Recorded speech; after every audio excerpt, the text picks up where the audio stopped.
Beirut's a very stimulating place to see.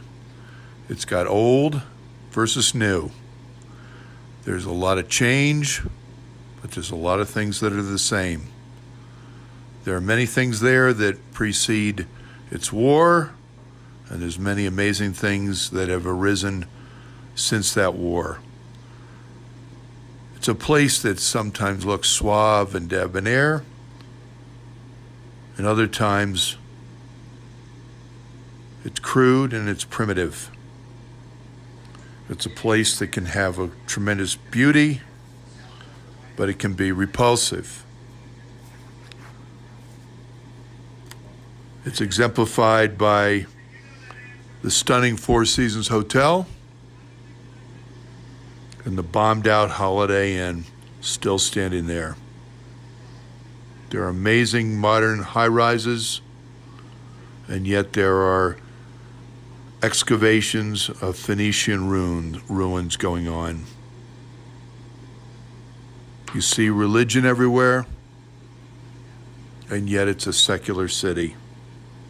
There are Christians of many different faiths and Muslims, and a lot of different things in between. Baalbek and the Bekaa, it's a must. Amazing, sprawling Roman ruins, followed by ruins from subsequent eras, but it's in various stages of restoration, but just the vast array of material is mind-blowing. The Bekaa is interesting to see, not aesthetically pleasing. Hezbollah is ultra-low profile. Of course, pay attention to the newspapers or however you get information. We also went over to Anjar and checked out the best preserved Umayyad site in the world. The Bekaa has literally scores of Syrian refugee camps. Food is a really important reason to visit Lebanon. It is pretty amazing and pretty eclectic. It is not a deep, widely varied cuisine such as one might find available in New York or London, but if you have an affinity for foods of that part of the world made from fantastic ingredients, this place has a strong endorsement from me. Certainly a high point of the trip was visiting the Cliff House in Shemlan, which had been rebuilt after the war by the same family that owned it, relatives of the Hittis. Pretty fantastic experience, and I was treated amazingly well. I even got to see Skandar Hitti, whom you will see in these pictures. I've been to an amazing local bar down in Beirut called the Dragonfly. We went to wineries out in the Bekaa. We saw Arak storage. We had an amazing Thanksgiving dinner at Talet down in Beirut.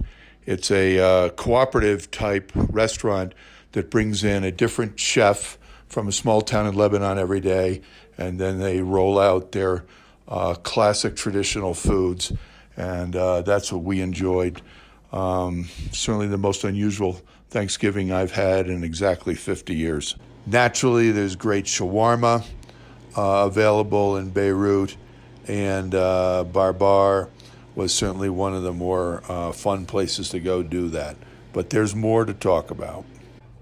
AUB, in contrast, did not exhibit a lot of change.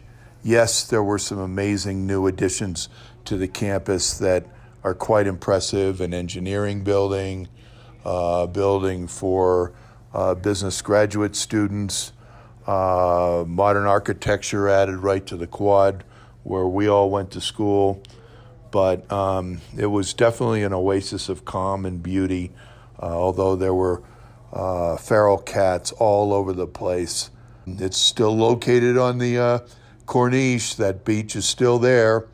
It's fun seeing it. I spent time with Palestinian students that the Bing Scholarship has helped fund, and it was a very emotional moment for me. And there are some amazing kids And I think anybody who contributed to that scholarship in the past has a lot to be proud of.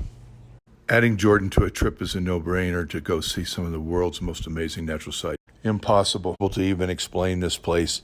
It's mostly carved in sandstones after accessing through a 1 kilometer long slot canyon. There are one amazing temple after another, an amphitheater, but this was not actually a Roman colony. It is a must-see. For aficionados of desert travel, Wadi Rum is top of the list.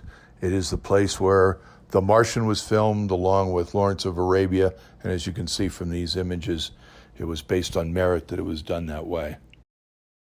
Not quite as easy as getting to Wadi Rum and Petra is a trip into the West Bank, but it's surprisingly easy to hire a cab or sign up with Green Olives Tours and go out into some of the major regional hubs of the West Bank. I selected Nablus, and I did it by just hiring a cab for a couple $100 for the whole day. Worked out great. People very friendly. Food absolutely fantastic to sample, and I would highly recommend it, and I felt safe 100% of the time. This is Kanafi, the famous dessert of Nablus. Fresh, giant pie. And away it goes.